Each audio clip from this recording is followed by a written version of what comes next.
পিয়ে পড়েছে এই দুনিয়ার গভীরে। হ্যাঁ, চীন।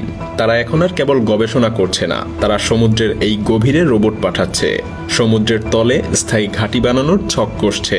এমনকি সমুদ্রের পেটে যেসব মূল্যবান খনিজ আর সম্পদ আছে সেগুলো আগেভাগেই নিজেদের করে নিতে মরিয়া হয়ে উঠেছে। অন্যদিকে যুক্তরাষ্ট্র সহ পশ্চিমা দেশগুলোর অনেকেই মহাসাগর গবেষণার আগ্রহ হারিয়ে ফেলেছে। তাহলে প্রশ্ন ওঠে, মারিয়ানা ট্রেঞ্চের গভীরে কি এমন আছে যার জন্য চীন এত মরিয়া হয়ে উঠেছে?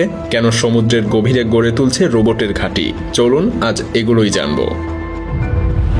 সমুদ্রের উপরে ঝকঝকে আলো থাকলেও নিচে নামতে নামতে দ্রুতই পাল্টে যায় সেই চেনা পৃথিবীটা। প্রায় 200 মিটার পর্যন্ত পানির স্তরটা আলো এবং প্রাণে ভরা, কিন্তু এরপরেই শুরু হয় অন্ধকারের রাজত্ব।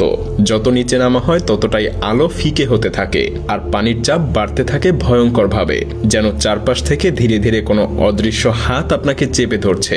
1 কিলোমিটার নিচে পৌঁছাতেই সূর্যের আলো পুরোপুরিভাবে হারিয়ে যায়, আর সেখান থেকেই শুরু হয় এক অদ্ভুত জগৎ, যেখানে প্রাণীরা নিজেদের শরীর থেকেই আলো জ্বালিয়ে শিকার খুঁজে বেড়ায়। আরো নিচে গেলে শুরু হয় আরো এক নতুন স্তর, যেখানে কিছু অদ্ভুত জীব যেমন লম্বা বাহুর স্কুইড বা ফুলে ওঠা মাছ অতিমাত্রার চাপ আর অন্ধকারের মধ্যে দিব্যি বেঁচে থাকে। প্রায় 4000 মিটার নিচে শুরু হয় অ্যাবিস অঞ্চল, যেখানে চির অন্ধকারে সমুদ্রতল পুরো পলিমাটিতে ঢাকা পড়ে আছে।